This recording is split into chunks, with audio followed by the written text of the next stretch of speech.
Well, hi guys. Well, we're going to start chapter 18 now. Now, in these two chapters, chapters 18 and 19, we're going to be talking about cost behaviors and more specifically, variable versus fixed costs and how they change or behave in regard to changes in activity levels. And it's important to know that because if we are in the planning phase of a business, we're trying to determine whether we want to increase activity, increase production. We want to know how costs are going to behave with regard to that. So that's what we're going to be talking about. We'll talk about, start off by talking about fixed costs versus variable costs, and then some mixed costs. We'll talk about those. And then we're going to get really into break-even point. And this is the real meat of this chapter is contribution margin and break-even analysis. Now this chapter I don't believe is as difficult as the last couple that we've been through. That last chapter on ABC costing is the real number cruncher. And if you made it through that, then you're going to be doing okay, I think, for the rest of the semester. That for me is the precipice that we have to get over. So let's go ahead and get started talking about costs here. Let's get through the funny stuff here. Okay, identifying cost behavior. Now, costs can be broken up into either fixed costs or variable costs.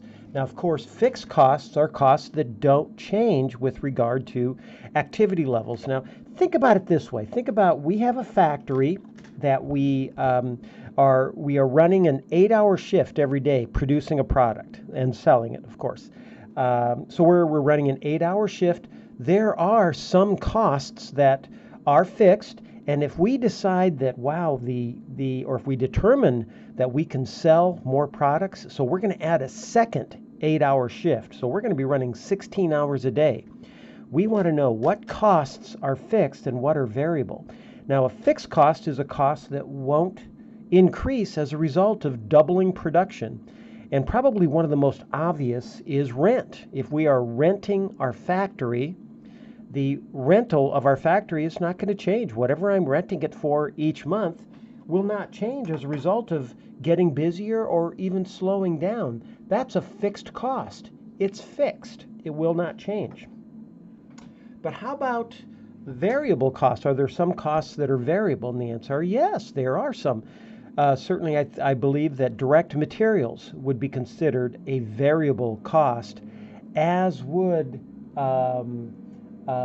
direct labor is a variable cost. So if I decided to double production, would we expect our direct materials to double? And the answer is yes, we would. We would expect to use twice as much materials and twice as much direct labor if we're going to make twice as many products. So there are variable costs and fixed costs.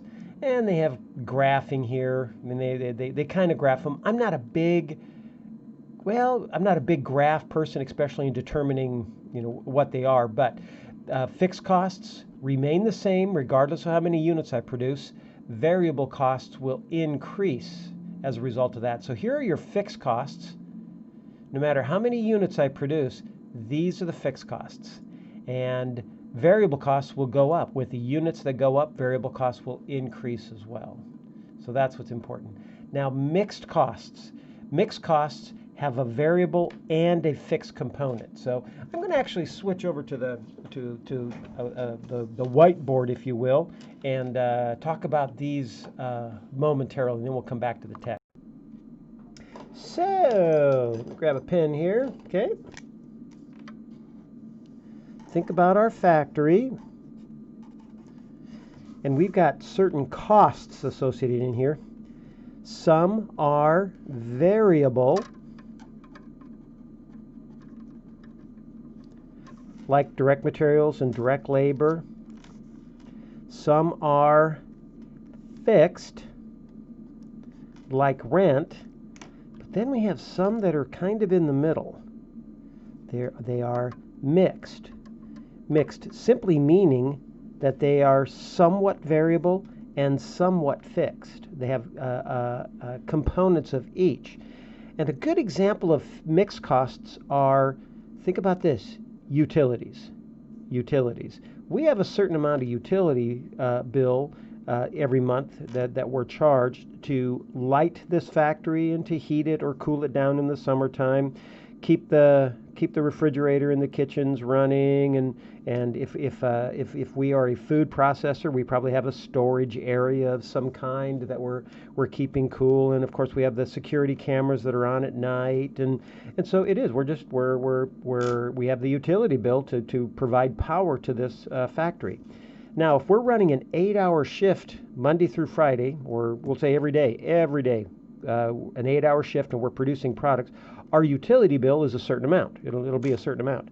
Now, if we decide to add a second shift, a second 8-hour shift, so now we're going to be running 16 hours a day, would you expect the utility bill to go up? And the answer is yes. I would expect the utility bill to increase. So there is a variable component to it, because as we increase production, we are increasing that cost. However, would I expect it to double? Would I expect it to double? And common sense tells me no, I don't think it would double. I would expect it to go up, but I would certainly not expect it to go from $1,000 to $2,000. I would expect it to maybe go from $1,000 to $1,300 or something. So it's not completely variable. Likewise, and it's not completely fixed. Fixed means it will go up, but it won't go up in strict proportion to my increase. Another way to look at this fixed cost is if I decide that, wow, we've got a lot of product in inventory, let's go ahead and shut down the factory for a week. Let's give all our employees a vacation. Nobody has to come in. Would our utility bill for that week go to zero? Would it go to zero? And a variable cost would. Our direct materials used during that week would be zero, and our direct labor would be zero. We wouldn't use any. Would we still use utilities? The answer is yes. We would have to. We'd keep the refrigerators on and the security cameras on, and there would still be power piping into this factory. So it is not variable, but it is not fixed. It is mixed. So what we have to do is mixed cost. We have to come up with a method to take that mixed cost and divide it up into its components. Darn it. Get a little overzealous there with my pencil. We have to break it up into its variable and fixed components, so we are working with variable costs and fixed costs. So that's what we do with the mixed costs, is we actually break it up and work it out that way. So we'll talk about the methods to break it up into the variable and fixed components in a couple minutes here, but let's keep talking about what they're looking at what they're talking about. Oh, a stepwise cost. Stepwise. It's a cost that remains fixed over a limited range but may go up in steps. For example, looking at this, here we have a cost that's maybe I'm renting a warehouse, 10,000 square foot warehouse. That rent is fixed, regardless of whether I'm using 2,000 square foot of it to store products or 4,000 or 6,000. It's a fixed cost. And so in this case, I think it says that we're at about 700 here. No, about 700. Anyway, that's what my cost is. But if I get over a certain amount, if I fill that warehouse and I need more, then I'm going to go rent another warehouse. And that cost, all of a sudden, my rent expense is going to go, boom. Oh, I'm renting another warehouse. And it will remain fixed until I fill that warehouse. So it is not increasing with production. It's kind of stuck there. That's what I'm paying for the second warehouse. So my total fixed cost of rent is for these two warehouses. And it's fixed. As I get busier and busier, that rent will not go up until I get so busy that I have to rent a third warehouse. Boom! Now it's fixed at this level. So that's what a fixed cost is. I mean, that's what a stepwise cost is. It goes up in steps. Now, businesses don't go from, 0 products to 10,000. Businesses generally operate within, a relatively limited range. They may produce, maybe that their maximum capacity of producing a product at running 24 hours a day is 100,000 products. They can put out 100,000 units a month if they run nonstop 24/7. But they don't run nonstop 24/7. They probably run something like 8-hour shifts. They produce anywhere from 60 to 80,000 a month. That's where they do. They'll never get down to zero, and they'll never get up to 100,000. And that's what's called the relevant range. The relevant range. They produce, most companies stay within a relevant range. They don't produce the exact same number of units every month, but it's within a certain range.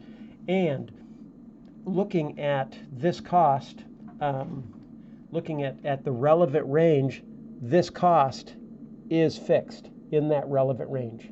That's my relevant range. I may be as low as this, I may be as high as this, but within that range, that cost will never change. It's fixed within that range. So many fixed costs are certainly fixed within my relevant range. Now we get into a little bit further types of costs, which are curvilinear costs, which means they will increase, but not at a constant rate. They'll actually maybe increase at an increasing rate or increase at a decreasing rate. I don't know if they give an example of that. Let me show you an example of that. A curved line. Oh, here. Oh, curvilinear costs. Here it is. This is one where maybe at 0 units of production, this cost is 0. This is maybe like hiring an employee. And then when we hire them, well, we've got certain costs associated with just having that employee. So it goes up. And then as they work an 8-hour shift, they're working 40 hours a week. The more I work them, the more that cost is.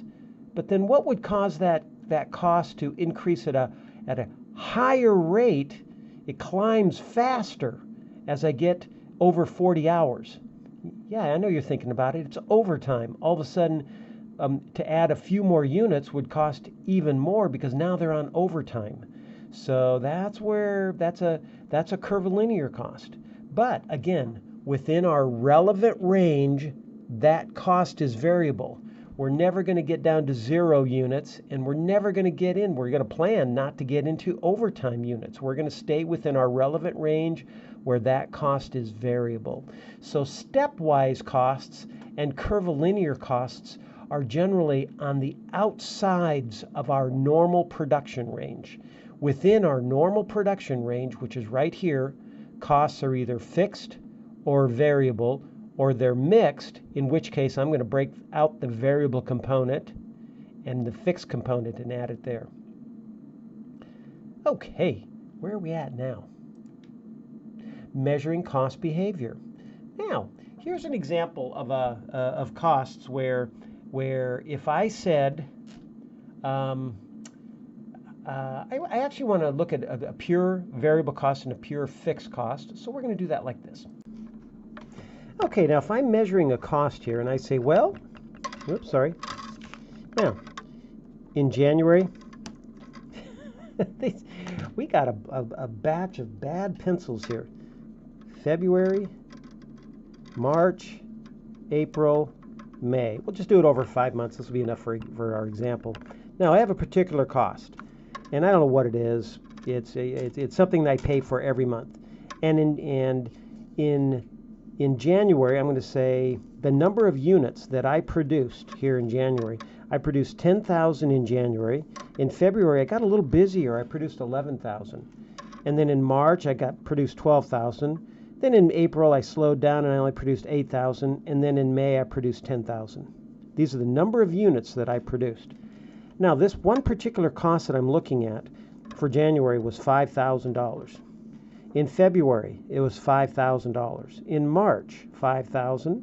May, $5,000. And so now, is this a variable cost or is it a fixed cost? What do you think? Well, it's obviously a fixed cost. It does not change. When I increased production, it didn't change. When I decreased production, it did not change. This is certainly a fixed cost. Now, how about if I look at another cost? Another cost. And at 10,000 units, this cost was $20,000. And then when I made 11,000 units, it was $22,000. Then I made 12,000 units, and this in the month of March, it cost $24,000. Then in April, it went to $16,000, and then in May, it went to $20,000. Well, now looking at this cost behavior, well, as you can see, this is totally variable because at 10,000 units, it costs $20,000. That's $2 a unit. And then at 11,000, it was $22,000. That's $2 a unit. And at 12,000, it was $24,000. That's $2 a unit. Then I dropped to 8,000 units, $16,000. This is totally variable, completely variable. So I know what to do, or at least I'm going to know what to do with this fixed cost and with this variable cost. But now, let's look at this cost. Here's some information. It says in January I produced 27,500 units. But whatever the cost this was, it was 21,500. Then we slowed down, and this cost dropped. Then we picked up a little bit, cost increased. Then we really picked up. Boy, I don't like this example, but it decreased. And then it really got busy, and it went up, and then it dropped way back, and this cost dropped. Then it went up, and it went up again. So can you see that, first of all, is this a fixed cost? The answer is no, this is not a fixed cost because it's changing. Does there seem to be a relationship between when this goes up, do these generally go up, and when the production goes down, these generally go down? And the answer is yeah. Look, when we're up here at 60,000s, we're at 29, 31,000. Then we're down here at 17, we're at 18. So there seems to be a relationship here. Is it completely variable? Can I find where production levels doubled? Like here, 17,500. The cost was 18,500, and notice 2 months before that it was double that number of units was double that production. That is double, right? Yeah, double. Did this cost double? No, it didn't double, but it did go up.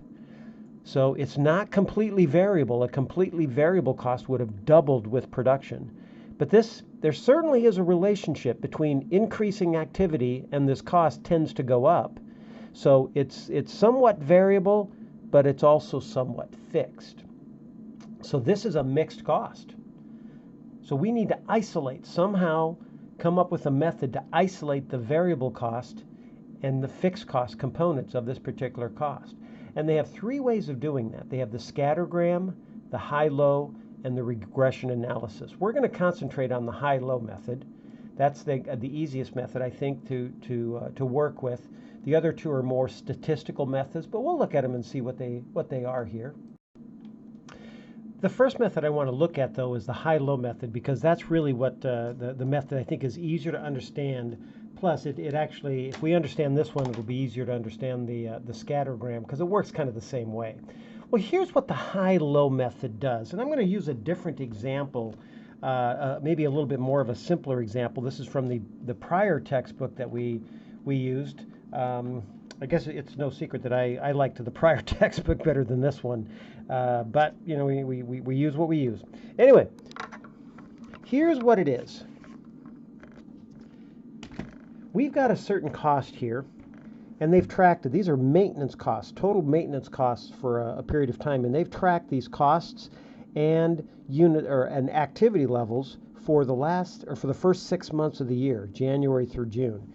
Now notice that the number of maintenance hours or machine hours that we use the machine, what we want to know is, well, the more I use the machine, would that increase the maintenance cost of the machine? And I would think it would. So I don't think it's a fixed cost. I think it's probably a bit variable, but I wonder if it's purely variable. So they tracked the number of machine hours for the first 6 months, and they tracked the cost. Now, is the cost fixed? And obviously not. It's changing. So let's see. Does it seem to be tied? is, does there seem to be a relationship between the activity, the number of machine hours, and the cost? Does the cost tend to go up when this goes up and tend to go down when activity goes down? Well, at 3,500 hours, we're at 2640. Then we went to 4,000, it went to 3,000. Then we went to 6,000, it went to 3,600. Then we went way up to 79, it went up, and then we dropped back. Oh, you can see there's a relationship here, huh? Definitely a relationship going on. But is it purely variable? So I know it's not fixed, purely fixed. Is it variable? But I don't think it's variable because it doesn't look like it's going up, like going from at 4,000 hours, the cost was 3,000. Now, if a purely variable cost, if I doubled this to 8,000 hours, this would go to 6,000. But at 8,000, it only went to 4,620. So it's not purely variable, is it? A purely variable cost increases in direct proportion. Double the activity, the cost would double. So it's not fixed and it's not variable. It's mixed. It's got components of both. So what we want to do is we want to break out the variable and fixed components, and this is how we do it.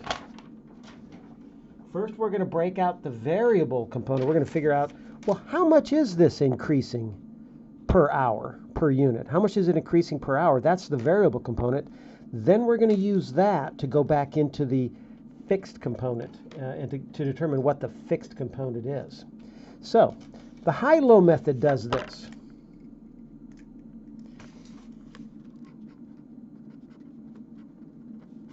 The high-low method starts with, I want to know where is the highest level of activity, where was I the busiest, and where's the low level of activity, where was I the slowest.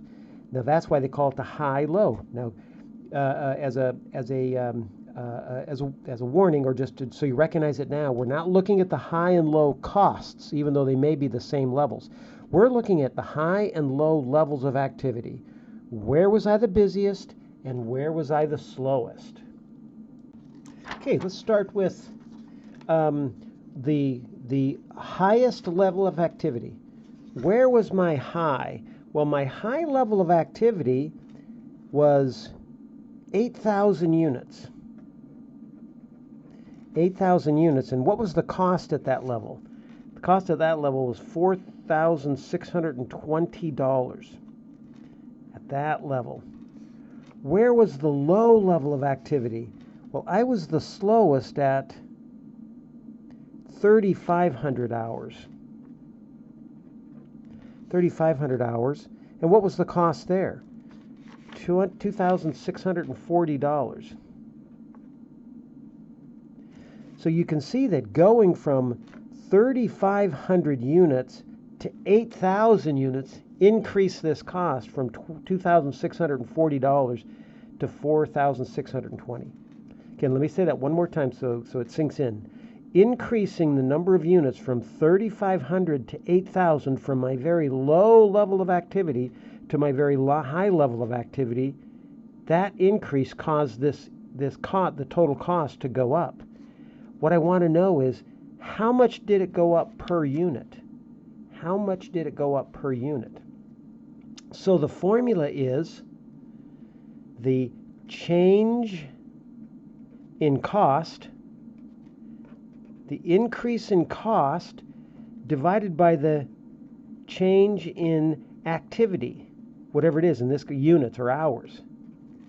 How much did the cost change versus the change in activity? Well, going from the low to high level of activity, that cost increased $1,980.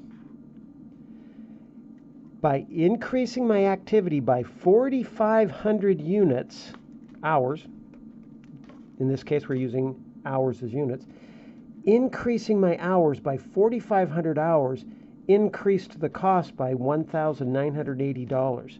How much is that per hour? That is 44 cents per hour. That's the variable cost. variable cost. All we did was said, well, if I increase the number of units by a certain amount, the cost increases by a certain amount. How much is that per unit? How much did it increase per unit? And that's all we did. And that's what they said here, that in the high-low method, the variable cost per unit is simply the change in cost divided by the change in units, gives you the amount it changed per unit. Looking at the at the high level of activity and the low level of activity. We ignored all the other levels of activity in between. I just wanted to find where was I the busiest and where was I the slowest.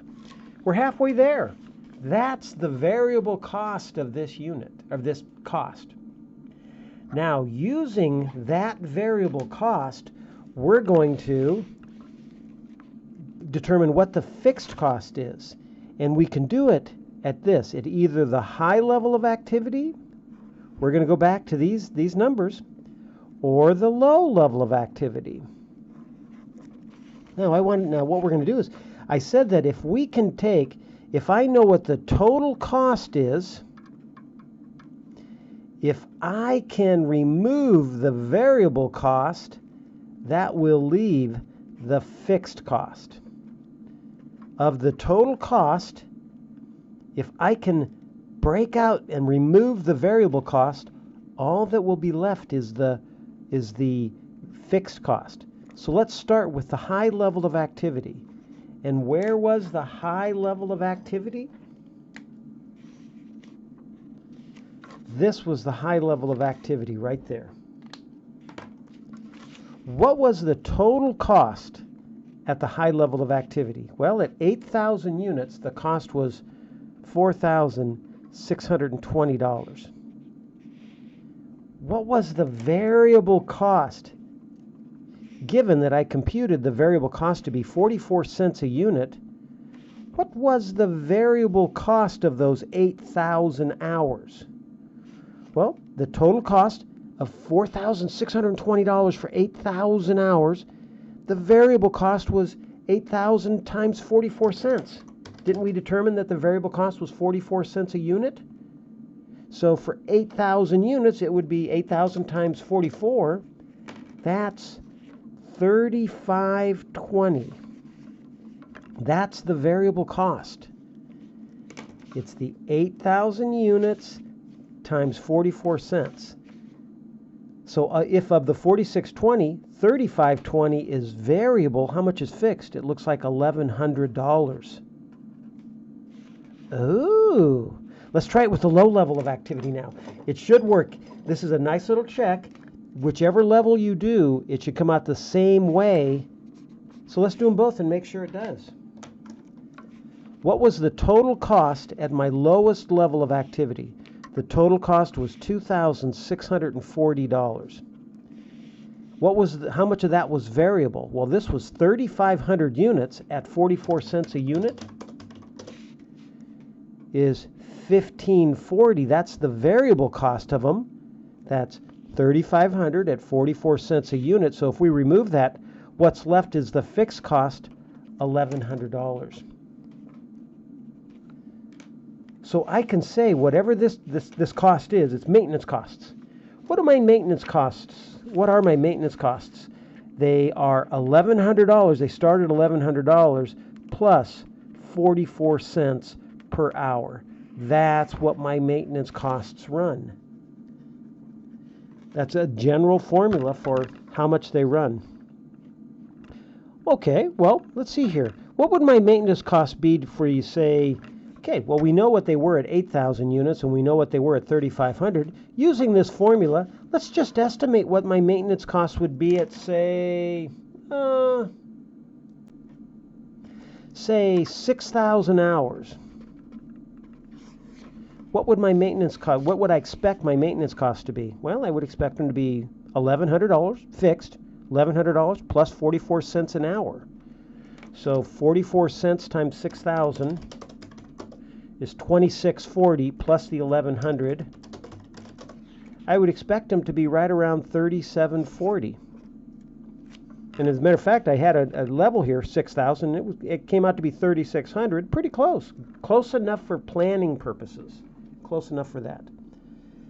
So that's what we're doing on the high-low method, is we're just saying, well, I recognize that I have a cost here that's partly variable and partly fixed. So I'm going to use a method called the high-low method to isolate the variable and fixed components of that cost. First, I'm going to calculate what the variable component is, and then use that to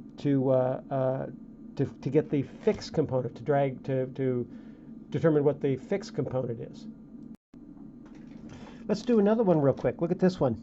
We got maintenance costs here, or not maintenance costs, machine hours. Doesn't really matter what they are. These are the number of units. This is how I'm measuring activity, and these are my costs. For the first 6 months, we've tracked these costs. Are they fixed? No, they're not fixed. They're changing. So they're not fixed. Do they seem to be tied to this level of activity, whatever this activity is? At 300, it was $2,700. At 350, so when it went up, this went up a little bit. When this jumped up, this jumped up. When this really jumped up, it really jumped up. Yeah, there is definitely a relationship here. Definitely a relationship. Is it a proportional relationship? Is it completely proportional? Find two levels here that are like one's double the other, like this 350 and this 700. Going from 350, doubling my activity, did the cost double? It did not double, but if it did, I could say this is purely variable. There is no fixed component. It's purely variable. But it didn't. It looks like it almost doubled, so it's a lot variable, but not completely variable. So let's use the high-low method. The high-low method to compute the variable and fixed components. So number one, we find the variable component. So what was the change in cost going from the highest level to the lowest level, or the lowest level to the highest level, whichever one you want to say. So in this case, we would say this. Now I'm only going to look at the lowest level and the highest level of activity.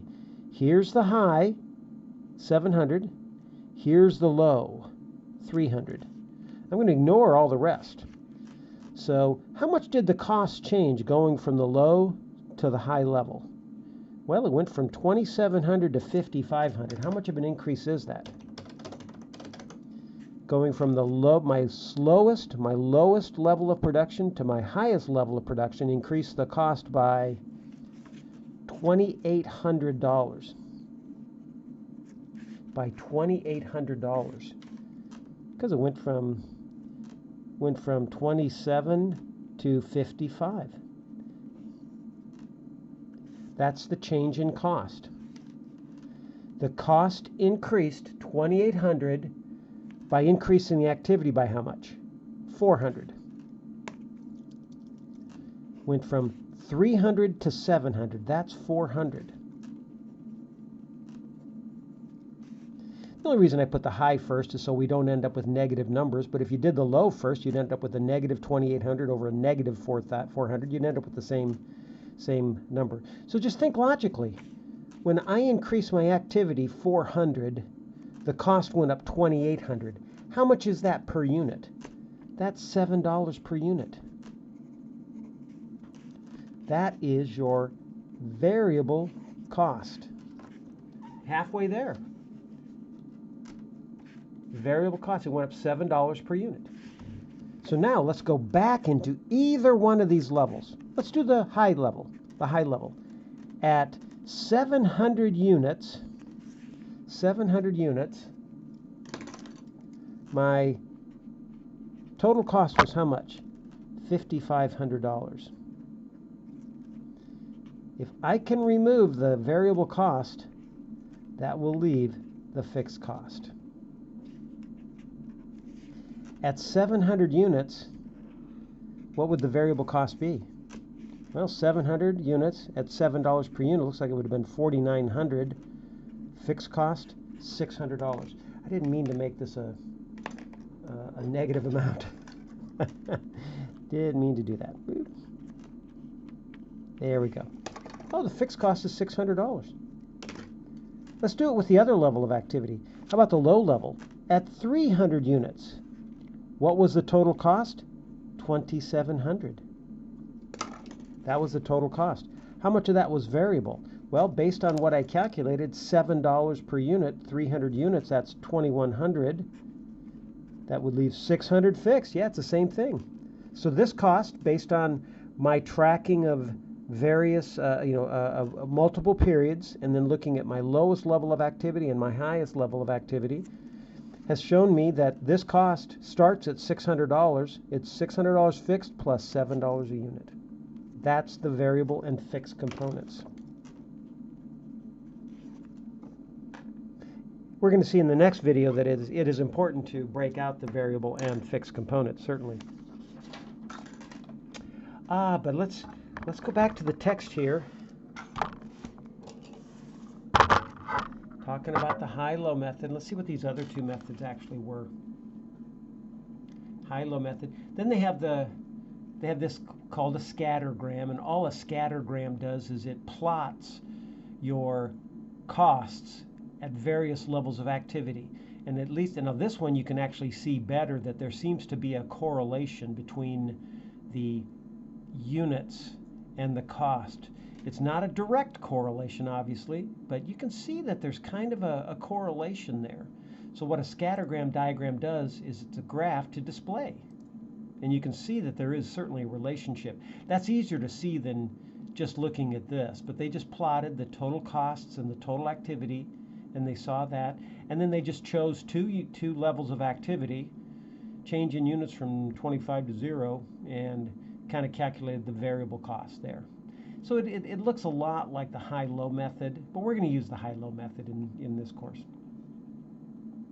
There's regression analysis. This is a statistical method where you actually least squares regression, and what that does is if you're interested in it, it's in Appendix A. But what they do is they plot this, and then they look at all the differences. They look at this difference, and then this difference, and this little difference, and this difference, and this little difference, and then they square them, so that removes the negative amounts, and then they do something with it. It's just it's a little bit more statistical than the high-low method, but the high-low method I think is for me is the better method. They compared the three methods here, and they said, well, here's what they've determined for the 12-month analysis they had in the text. It turned out to be, you can see they're pretty close. I mean, these costs are not purely fixed and they're not purely variable. We're just trying to isolate an estimate of what the fixed costs are and the variable costs are. And none of them are up at $1. I mean, they're all somewhere between 20 and 30 cents, and here between 14 and 17,000. So it gives us an idea of what the variable and fixed components of those are. So what we've talked about so far is we've got costs, cost behaviors, and those costs, some are fixed, they will not change with regard to activity levels. Some are variable, they will increase with increases in activity and decrease with decreases in activity. Most costs are not purely variable and they're not purely fixed, so we isolate the variable and fixed components. And why are we doing all this? So we can actually perform what's called a break-even analysis. And this is where the fun part of the chapter comes to. And I actually enjoy this chapter. I think it's kind of fun to do. So the next video will be working with this break-even point and contribution margin. So look for that. That'll be, by the time you watch this, it's probably already there. So with that, let's continue working with this chapter and we will get through.